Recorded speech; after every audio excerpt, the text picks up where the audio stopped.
afternoon, everyone. Welcome to the State Department. I want to begin by thanking our friends and colleagues, Foreign Minister Cho, Defense Minister Kim, for their partnership, for their friendship, and for the very good discussions we had today. And as always, it's great to be with my friend, my colleague, Secretary Austin.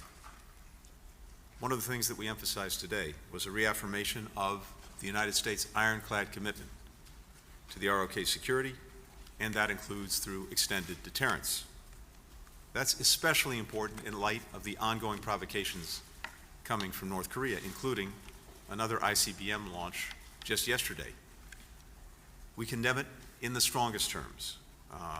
The latest launch of many and other provocative actions that it's taken. Flagrant violations all of multiple UN Security Council resolutions. All countries should be demanding that the DPRK cease these destabilizing actions.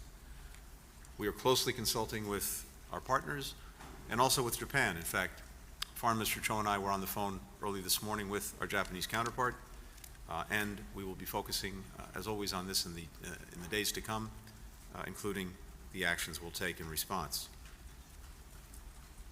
All of this reinforces why we have to remain focused on maintaining peace and stability in the Indo-Pacific and on the Korean Peninsula in particular, even as we work with European partners to respond to the DPRK's deepening security relationship with Russia. We now assess that there are some 10,000 North Korean soldiers in total in Russia. And the most recent information indicates that as many as 8,000 of those North Korean forces have been deployed to the Kursk region. We've not yet seen these troops deploy into combat against Ukrainian forces, but we would expect that to happen in the coming days. Russia has been training DPRK soldiers in artillery, UAVs, basic infantry operations, including trench clearing, indicating that they fully intend to use these forces in frontline operations. Should these troops engage in combat or combat support operations against Ukraine, they would become legitimate military targets. Now, one of the reasons that Russia is turning to these North Korean troops is that it's desperate. Putin has been throwing more and more Russians into a meat grinder of his own making in Ukraine.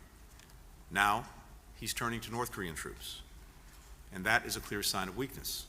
Russia's been suffering some 1,200 casualties a day in the east, more than at any other time during the war. And with the deployment of these North Korean troops to Russia and now to the front lines, this is the first time in 100 years that Russia has invited foreign troops into its country. Lloyd. Mr. Cho. Oh, Minister Cho, you're right. Thank you. Thank you,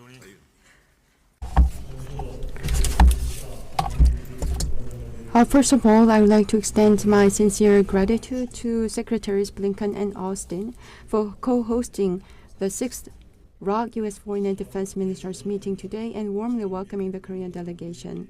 In this time of geopolitical transformation, where regional and global security threats are ever increasing, causing grave security landscape, our two nations' foreign and defense ministers have come together and discussed joint responses, which was an extremely meaningful and timely endeavor.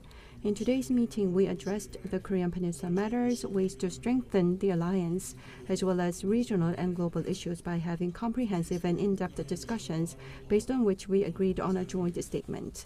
The DPRK's troops dispatch included its military cooperation with Russia is a clear violation of the UN Security Council resolutions. Reaffirming this, we condemned it in the strongest language possible and called for an immediate stop to such dispatch and all other illegal military cooperation. The DPRK's troop dispatch will further prolong Russia's illegal war of aggression against Ukraine and place not only the Korean Peninsula but also Europe's peace and security under a grave threat, a view that we shared. Going forward, based on close information sharing and coordination, as circumstances evolve, we agreed to take necessary measures accordingly. We reaffirmed the goal of complete denuclearization of the DPRK. Its ongoing illegal missile provocations and nuclear NWMD development were strongly condemned, especially The DPRK's launch of a long-range missile yesterday was a grave violation of the UN Security Council resolutions and a threat to the Korean Peninsula and the world. To address the DPRK's habitual violations of the UN Security Council resolutions and ensure strong and effective enforcement of North Korean sanctions, we are resolved to continue our partnership with the international community. Minister Kim, Foreign Minister Cho, it's great to have you with us here in Washington. We now assess that North Korea has sent around 10,000 of its soldiers to train in eastern Russia. And as Secretary of State pointed out earlier, our most recent information indicates that about 8,000 of those DPRK soldiers are now in the Kursk Oblast. Now, we've not yet seen these soldiers deploy into combat against Ukraine's forces, but we expect that these North Korean soldiers will join the fight against Ukraine in the coming days. Our assessment is that Putin's forces have trained these North Korean soldiers in artillery operations, UAV operations, and basic infantry operations, including trench clearing. The Kremlin has also provided these DPRK troops with Russian uniforms and equipment. And all of that strongly indicates that Russia intends to use these foreign forces in frontline operations in its war of choice against Ukraine. And make no mistake, if these North Korean troops engage in combat or combat support operations against Ukraine, they would make themselves legitimate military targets. So we are consulting closely with our allies and partners in other countries in the region on these reckless developments and on our response. As I discussed last week in Kyiv, Ukraine's military continues to perform admirably on the battlefield, and Putin's forces have suffered serious losses. In recent months, Ukrainian forces have caused more than 1,200 Russian casualties per day, more than at any other time during Putin's war.